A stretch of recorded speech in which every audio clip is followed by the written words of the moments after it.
Just balik lagi sama gue di channel Martin. Dan ya pada kesempatan kali ini gue akan mengupdate teman-teman ya untuk Bitcoin Dominance, Bitcoin dan juga WIF ya. Jadi kemarin udah saya update juga ya untuk Bitcoin dan juga XRP. Sebelumnya ada Doge, PP dan Shiba juga. Ya hari ini adalah hari yang ditunggu ya, karena kita menunggu adanya rilis data CPI nih, core CPI, CPI yang years over year sama month over month teman-teman ya. Tentu ini ada beberapa kenaikan, kecuali yang years over year ini tidak ada kenaikan teman-teman ya. Jadi ya market tadi malam itu sempat adanya koreksi ya, terutama altcoinnya lebih ini koreksinya, cuman ya belum gimana dalam sih sebenarnya. Sembari kita menunggu rilis data yang akan keluar jam 7:30 malam hari ini. Kemudian yang nggak kalah penting juga di tanggal 15-nya nih ya, di sini ada PPI dan ada Jerome Powell speak ya, itu di tanggal 15-nya, berarti lusa itu jam 7.40 ya, 7:30 malam lewat 10 lah teman-teman ya. Itu bisa dipersiapkan sama teman-teman semua ya. Kita lihat untuk saat ini ya, ini kalau kita lihat sebenarnya funding rate-nya itu belum bagaimana overheat ya. Kita bisa lihat belum bagaimana overheat untuk antara long maupun shortnya. Kemudian untuk secara volume ya, di sini Bitcoin juga masih oke volumenya. Yang paling oke, yang paling mantap sebenarnya nih kalau kita lihat di sini tuh XRP nih ya, 204,88% nih dalam 24 jam terakhir nih nge-spike volumenya XRP ya. Makanya sekarang pun harganya di 2,55 dolar gitu ya kan. Semalam itu sempat di 2,65 dolar, which is nice banget. Ya OTW lah ke 2,9 sampai 3 dolar ya guys. Hopefully kita aminkan.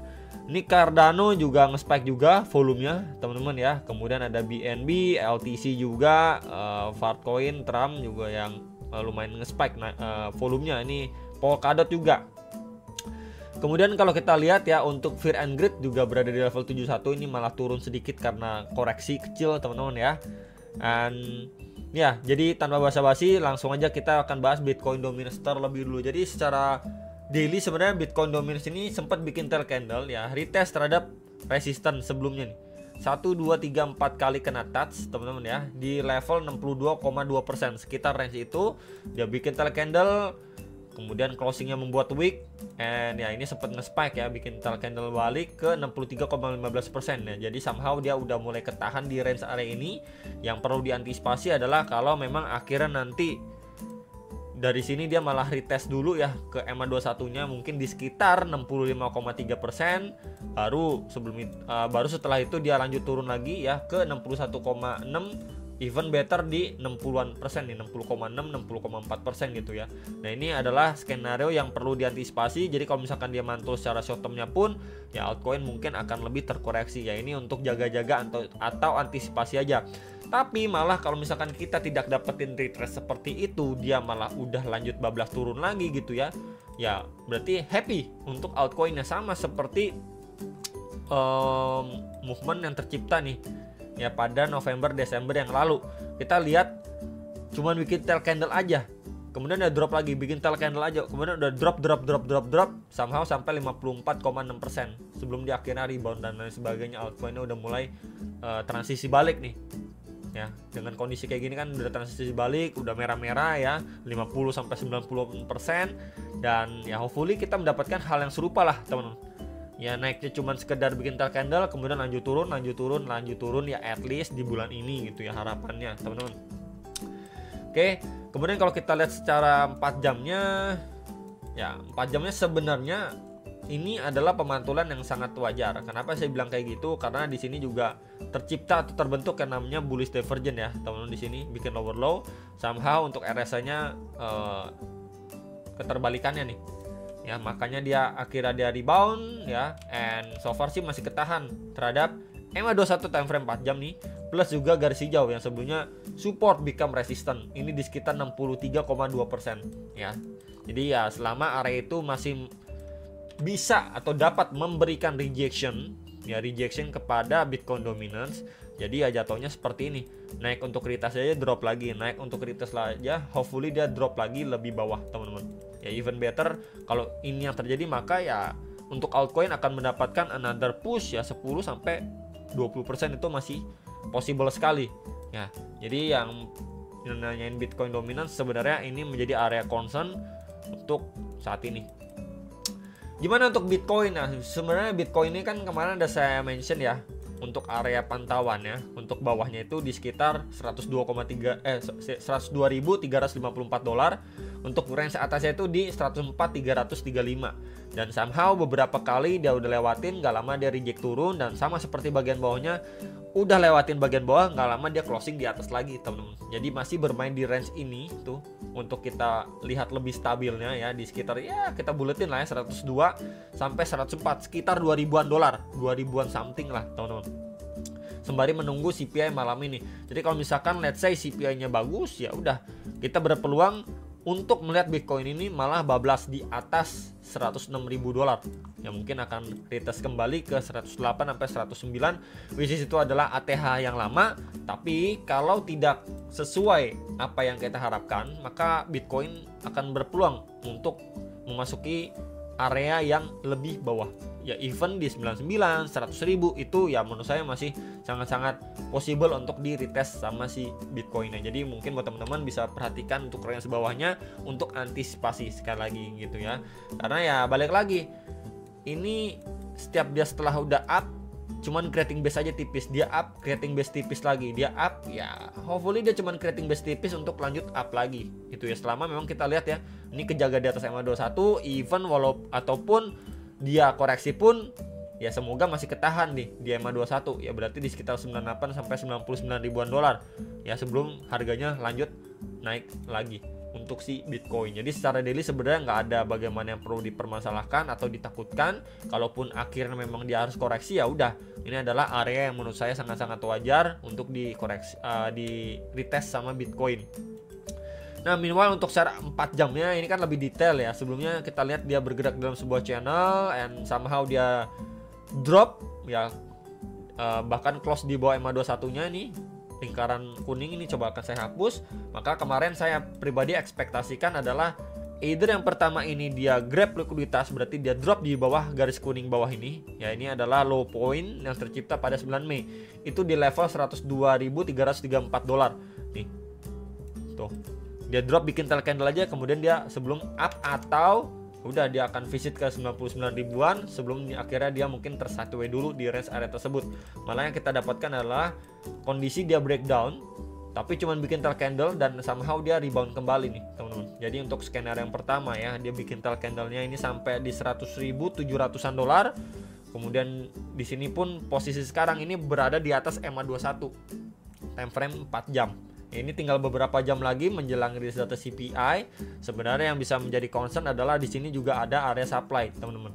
Ya di 103.700-an sampai 104.600-an dolar. Ini menjadi adanya area supply terdekat dan juga ini adalah merupakan trendline ya, support become resistance. Jadi di situ balik lagi adanya confluence of resistance yang perlu diantisipasi. Kalau di sini mampu break ya udah.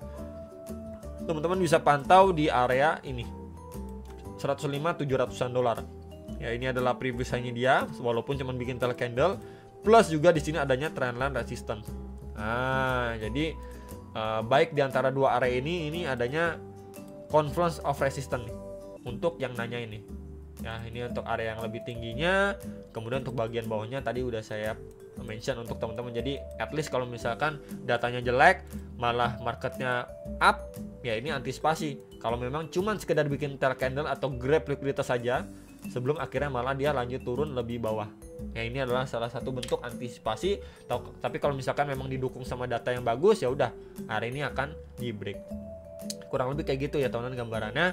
And kita terakhir akan bahas WIF. Nah ini WIF terakhir kali, ini cukup sering saya bahas ya ini WIF. Ini by the way secara weekly. Terakhir kali saya bahas itu dia udah drop 87% nih. Ini posisi awal di bulan Februari ya. Ini malah di Maret April ini masih merah, dan kalau kita tambahkan lagi, ukur lagi ya ini udah turun di 93,79% dari ATH-nya teman-teman. Nah posisinya gimana nih bro sekarang untuk WIF ya? Yang pertama yang perlu diperhatikan adalah akhirnya setelah semenjak pertengahan Desember ya sampai per saat ini akhirnya mampu break atau posisinya setidaknya saat ini berada di atas MA21 nih weekly-nya guys. Ya ini sign positif ya, karena Bitcoinnya juga, Bitcoin dominance juga gitu ya, beberapa faktor yang mendukung, dan juga kemarin itu deal dari Trump, US dan China juga, akhirnya ya WIF ini salah satu altcoin yang mendapatkan money flow juga ya. Nah sekarang yang perlu kita pantau adalah sebenarnya ini ada target juga ya teman-teman, atau kita bisa bilang ini adalah tahanan yang strong di level 1,93 sampai 2,237 dolar ya, which is kalau misalkan dia masih rally lagi ya, at least di bulan ini teman-teman bisa pantau ya area ini ya. Takutnya area ini nggak mampu benar-benar di break gitu, cuman bikin tail candle. Nah ini kalau kayak gini posisinya teman-teman bisa antisipasi, cicil jual, simpelnya gitu guys ya. Ketika memang nanti teman-teman wah di bulan ini lanjut rally nih altcoin dan lain sebagainya, teman-teman lihat wah dia udah sampai area ini nih. Nah, kalau misalkan teman-teman yang konservatif ataupun teman-teman yang aduh takut nih nanti profit gue udah sekian malah jadi sekian berkurang dan sebagainya, udah cicil jual aja gitu. Nah kalau area ini dibablas next berapa bro? Di sini 2,79 sampai 2,973 dolar ya, hampir 3 dolar lah ya untuk beberapa next area target yang nanyain WIF secara jangka menengah lah. Nah gimana kalau misalkan kita ngomongin daily-nya nih bro? Sebentar. Nah, untuk daily-nya sendiri dia lagi retest ya, teman-teman. Di sini ada area tahanan juga. Terakhir kali mendapatkan rejection cukup strong dari level area tersebut. Ini di level 1,232 sampai 1,38 dolar. Nah, ini bisa kalian perhatikan ya. Tuh, sebelumnya mendapatkan rejection strong. Dan ya so far di sini juga kembali dapat reject juga ya, karena Bitcoin kan kemarin koreksi juga, kemudian Bitcoin dominance yang adanya rebound tipis-tipis ya, inilah akhirnya dia reject pas di level area tersebut. Dan kalau kita extend ke samping pun menjadi support juga pada pergerakan sebelumnya. Nah sekarang yang menjadi concern adalah ini kita lihat ya, di level area ini tuh sebenarnya ada area support ya, kemudian kita extend ke samping dan kita adjust sedikit areanya. Dan ya, here we go teman-teman ya. Di sini sebelumnya berfungsi menjadi area tahanan nih, sempat di retest ya pada 28 Januari, dan kita lihat lebih seksama ini dia sempat bikin tahanan atau base kecil sebelum harganya up lagi ya. Jadi memang di level area 0,861 sampai 0,98 ya, sekitar hampir 1 dolar ini menjadi area tahanan secara daily, dan akan disusul juga dengan EMA21. Jadi kalau misalkan karena CPI akhirnya market merah lagi, teman-teman bisa pantau ini area terdekat secara daily-nya ya, hopefully mampu atau kuat bertahan lah ya. Cuman kalau misalkan dropnya signifikan merah bearish engulfing ya berarti invalid ya, untuk area ini dipertahankan untuk lanjut naik, kan expect-nya kayak gitu, dites untuk lanjut naik. Tapi kalau misalkan malah bearish engulfing ya udah invalid. Nah kita pantau lebih detail lagi di 4 jamnya.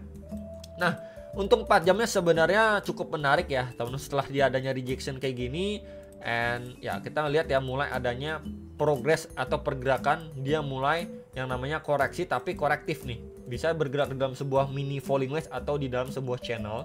Jadi ya somehow kalau memang nanti bergeraknya kita lihat ya seperti ini, jepret atas, kemudian karena ada CPI dia malah jepret bawah dulu, closing masih di atas ya, ini bisa menandakan persiapan untuk next leg up-nya si WIF ini sendiri itu yang mungkin bikin tail candle ya, ngetes EMA21 atau box putih ya di sekitar 0,9 something dolar ya. Teman-teman nanti lihat dulu closingnya gimana. Kalau closingnya bikin tail candle, wah ini bisa menjadi opportunity sebenarnya yang bisa dimanfaatkan untuk ataupun pada WIF ini sendiri gitu ya, karena secara area atau range-nya itu nggak terlalu jauh dan ada news event yang sangat penting gitu ya. Dan ini semoga bisa di develop dengan baik atau dapat follow up dengan baik untuk harganya ngetes kembali di sekitar 1,25 sampai 1,4 dolar ya. Hopefully itu dulu deh teman-teman secara short termnya, tapi ya secara mid termnya akan ada beberapa next area target yang ya kemungkinan divisit sama WIF kalau memang market kembali dikasih hijau, terutama di Kamis nanti ada Jerome Powell speak lagi.